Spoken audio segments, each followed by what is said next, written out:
Shower room. I was feeling good that late afternoon in early June of 1944, the best I had felt in a long while. My first year at Culver Military Academy was nearly done.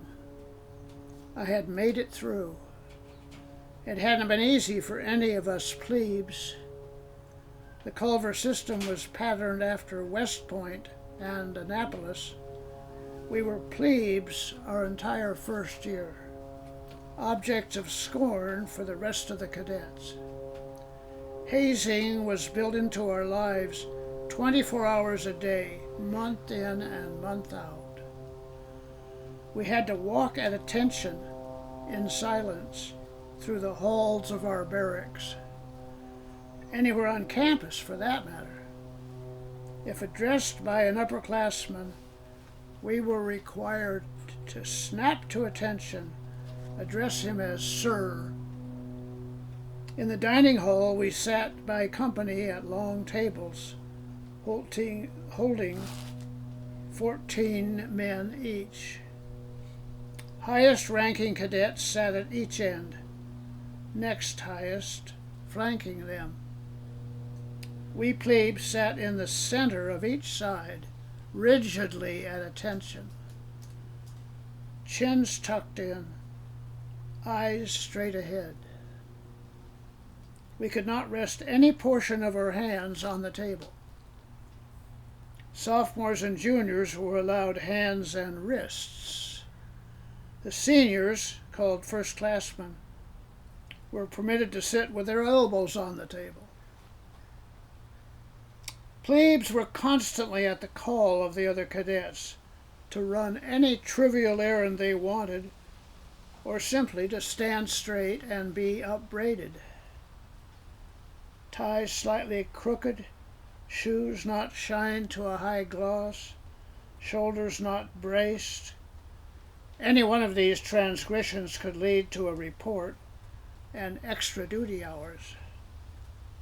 While the rest of the country might be living in a democracy, we were as oppressed as any slave. In our minds, there was no possibility of disobedience. The system had been too thoroughly drilled into us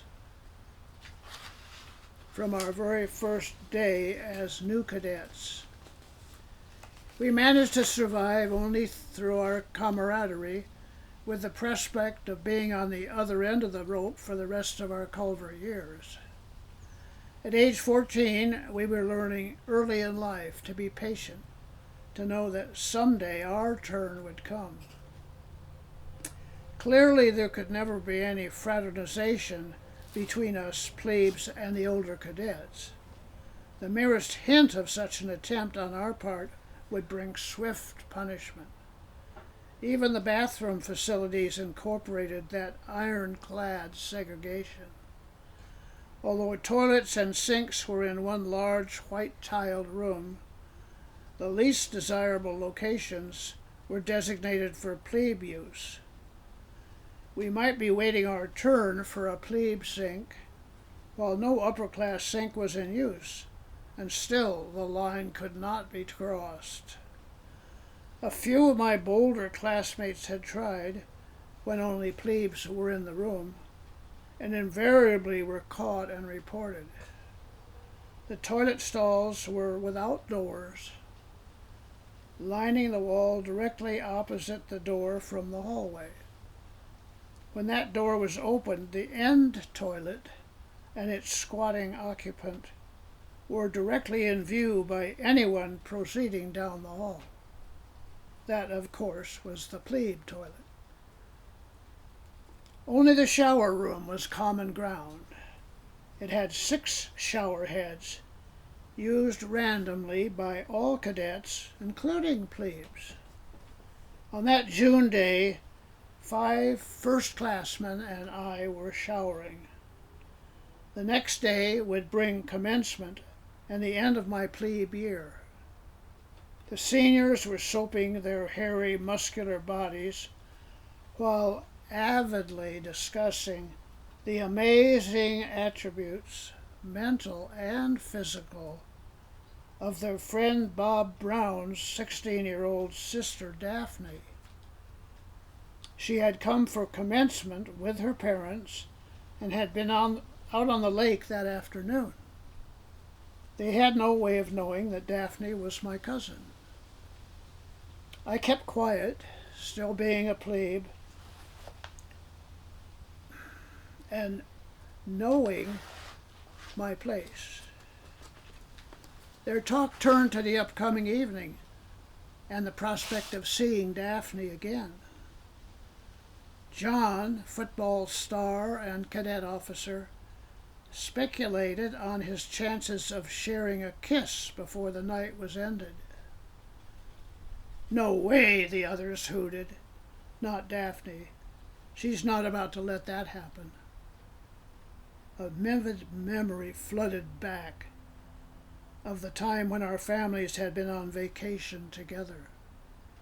5 cousins, my 2 sisters and I, Daphne and her brother Bob, with our sleeping bags strewn around the floor of the back bedroom we shared in the rustic Sierra cabin.